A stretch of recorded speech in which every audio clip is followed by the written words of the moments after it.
What's this? Could it be another erotic episode of It Crept From the 80s?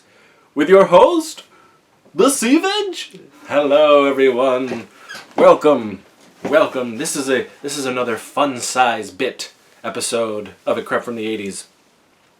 Here in my quarantine, pandemically erotic this episode is. Oh, here, let me get my refreshingly natural polar 100% natural seltzer black cherry.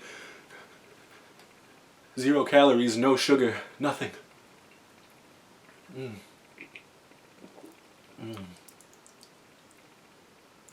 Straight from the seltzered falls of Sheboygan. Yeah. So, we do have a specific topic to talk about. But first I wanted to go into a few new pickups or things that came into the house haul, if you will. I don't know. We haven't really been going anywhere. I've been doing a lot of online shopping, the missus and I, and we're trying to fight off that disease. You know what I'm talking about. So stay safe, stay inside. I was already reprimanded for going to get some cookies when I should not have. But anyway, so this recently came in. This is to add to my Super 7 Filmation original style He-Man figures, Masters of the Universe He-Man figures. And this is their Buzz-Off. So it's the cartoon accurate Buzz-Off.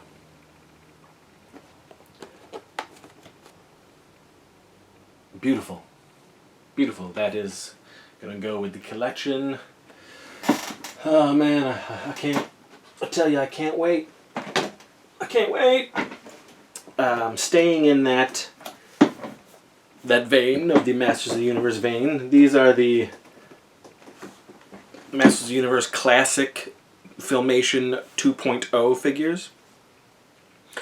And I wasn't gonna collect these, and I'm certainly not going to leave them in their packaging. I'm not a big fan of the packaging, and it just takes up so much room. And I want to play with them. I want to pose them. I want to put them in real sensual situations, and But I love the Horde, the main She-Ra villains. Far more than I do Skeletor and Beastman and those guys. But I love those guys. Those guys are cool. Actually the lackeys are cooler than Skeletor as far as I'm concerned. The main, I guess, overall aura of Skeletor is cool, and his look and everything. It's just the way he was portrayed in the original series is so funny and silly and off the wall and bonkers, and he can't be taken seriously. Certainly to a almost 43-year-old like myself. And I like Goofy, believe me, so I appreciate his silly, absurd side. But as far as a dope, sweet-looking villain who's gonna wreck some shit, I prefer Hordak. And the Evil Horde. So I picked up, thanks to Justice Curry, I got a really great deal on these two. I picked up Grizzlor, the Filmation cartoon style Grizzlor,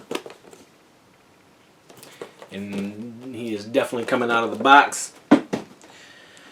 Mantenna,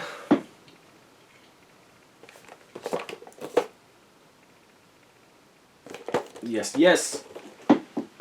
And then I don't know if you guys know this. I've probably talked about this guy and his company several different times. I've gotten a few things from him throughout the years, and he offers a great amount of super cool, rad, now nostalgia stuff. And his name is 8-Bit Zombie, and he has shirts and pins and stickers and all sorts of hats and whatnot and things like that. But he also created his own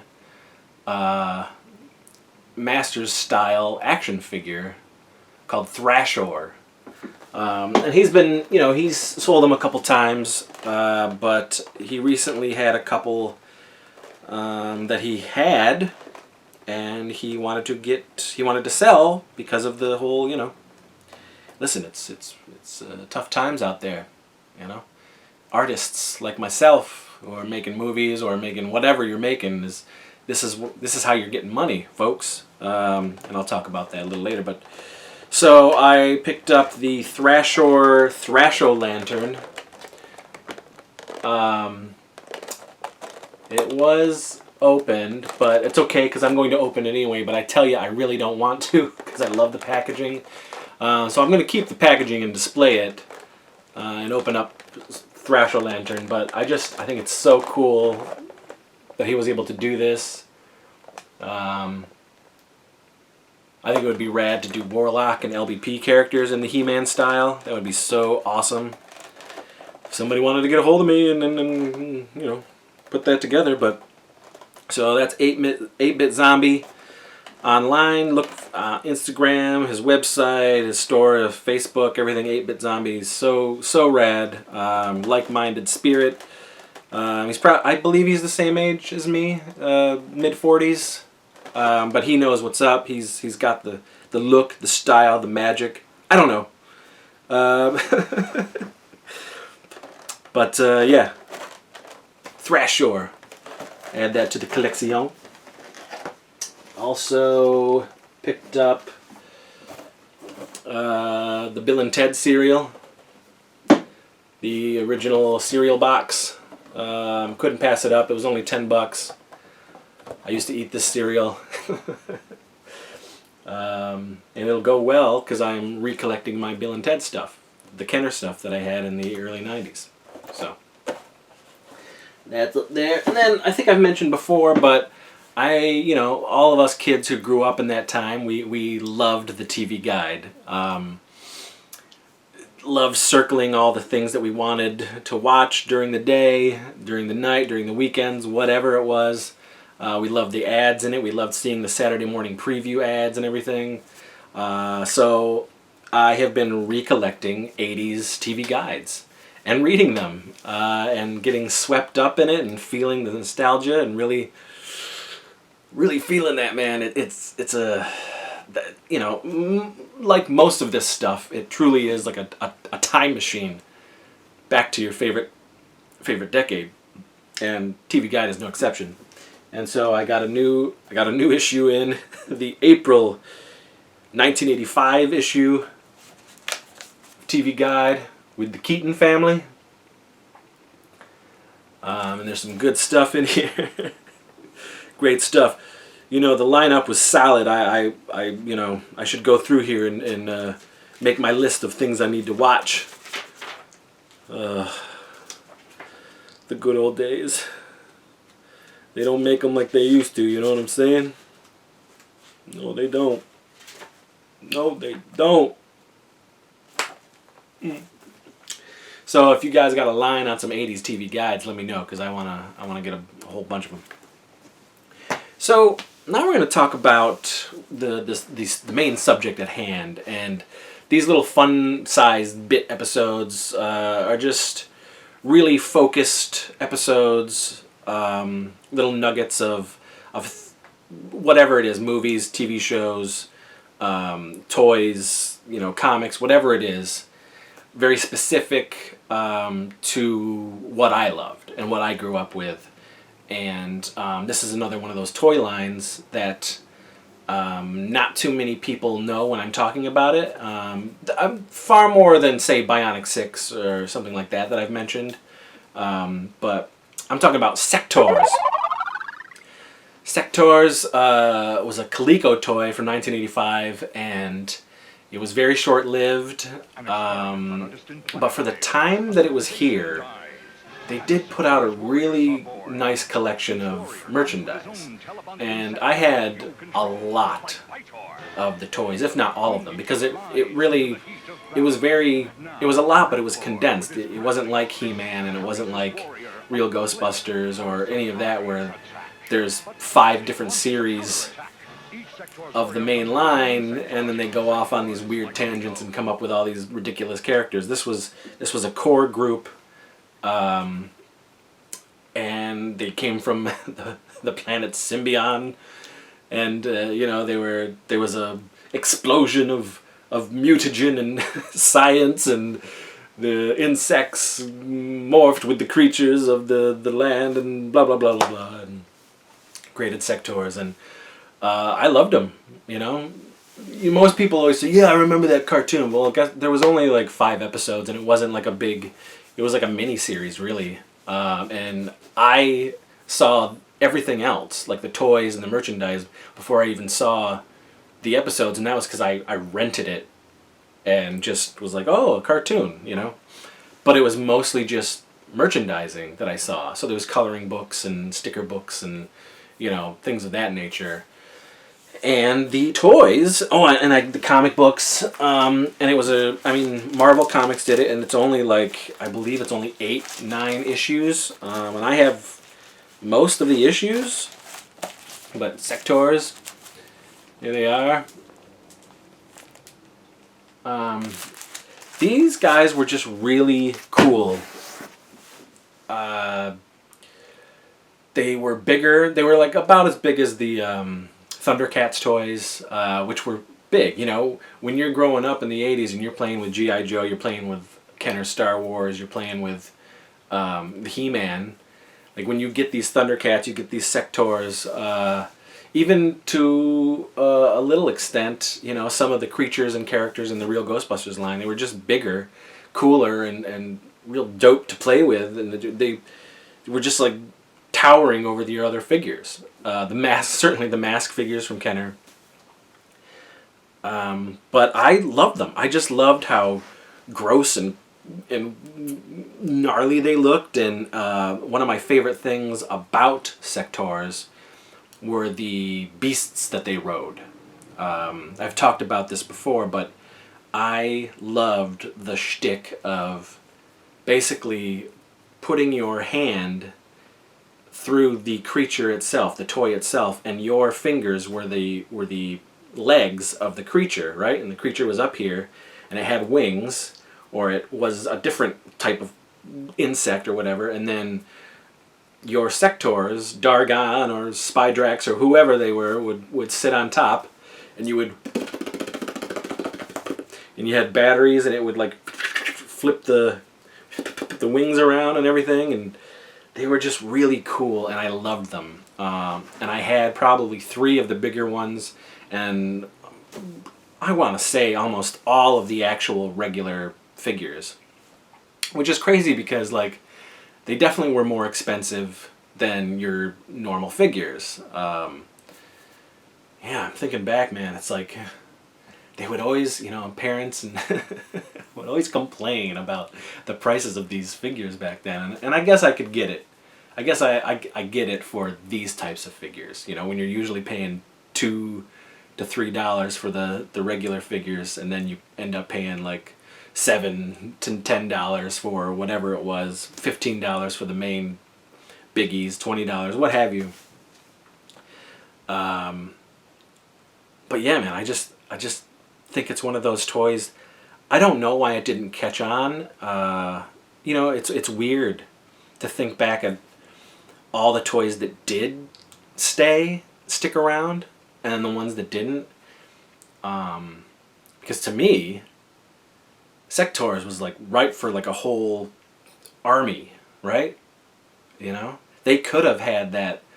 Oh, and I remember there was a catalog where it showed you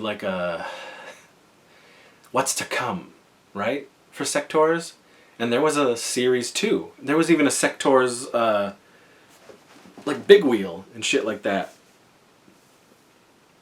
And we didn't get any of those wave 2. The line was just gone. And as a kid, I just remember it being well, on to the next toy, because that's how it was. It was just so we were constantly being bombarded with magic.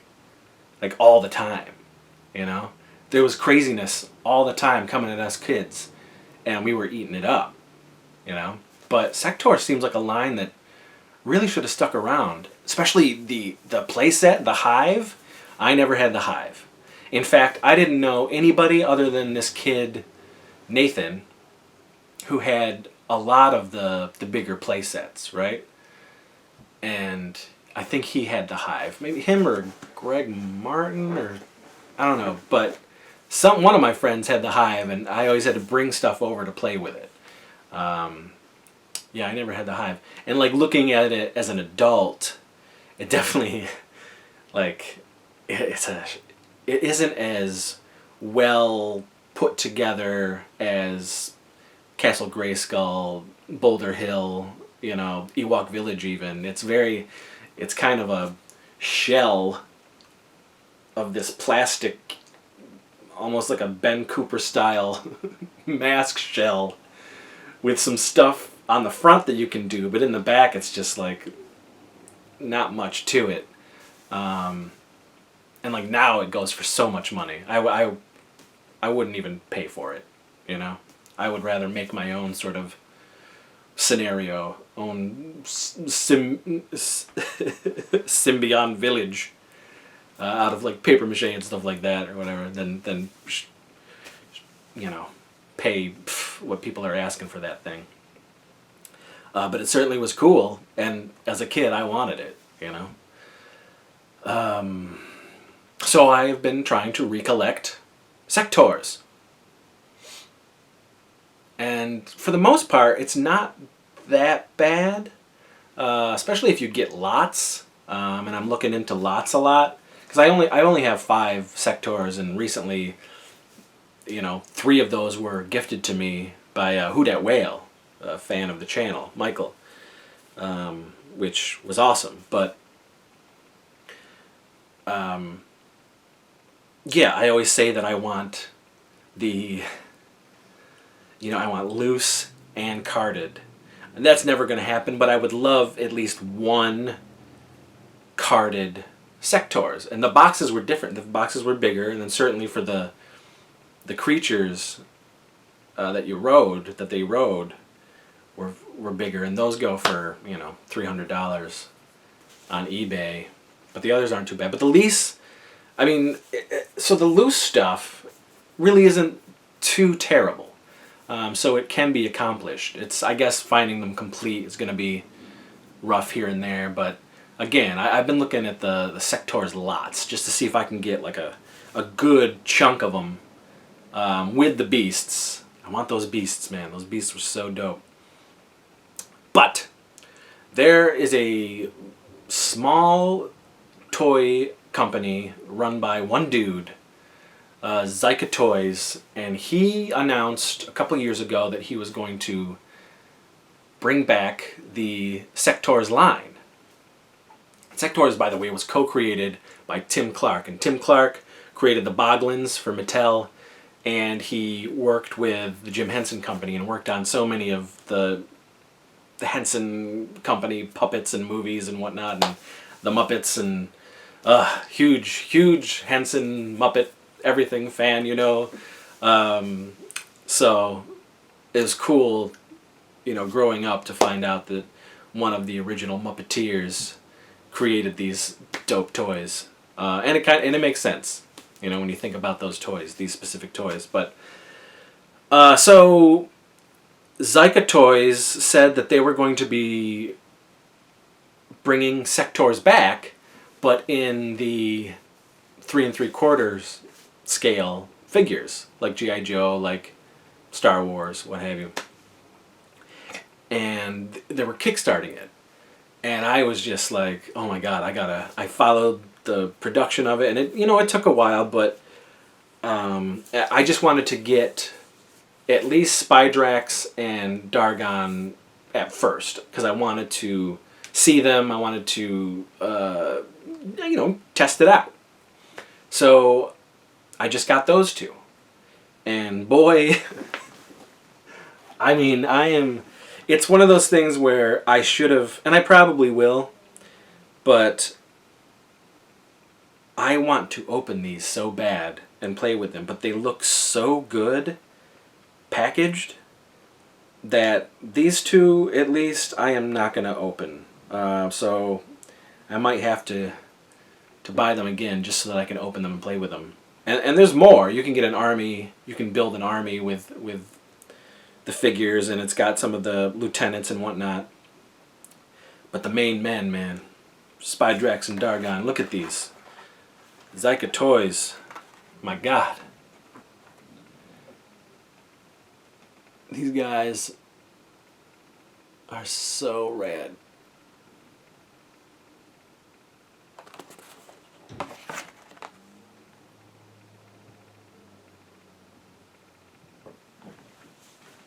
Look at Dargon right here.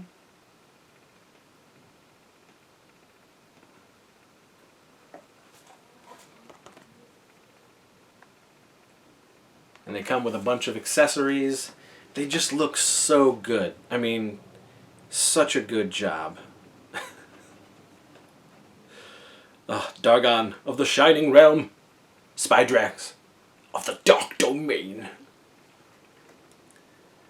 Wow. You know what I'm saying? So, yeah, I'm gonna just display these, and I will get myself some to take out and play with, and to pose and create scenarios. But they're great. The prices are fantastic for these. They're only $20 each. And man, they're worth it. They just look so good, so detailed. All the accessories, everything. I'm just super happy with these.